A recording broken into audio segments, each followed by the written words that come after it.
Hello guys, in this video I am going to show you how to set the currency and language on the Holidu application.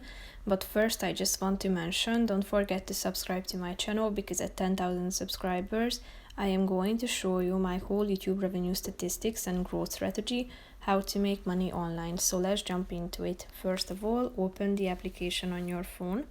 After that, tap on the profile button down below in the right side corner of the screen.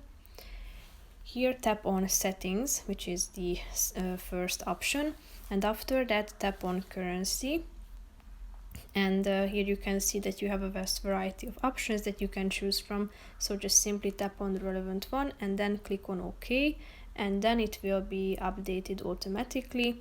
If you go back and click on language, you can also set the language of the application. So tap on it, click on OK, and then the whole application will be updated.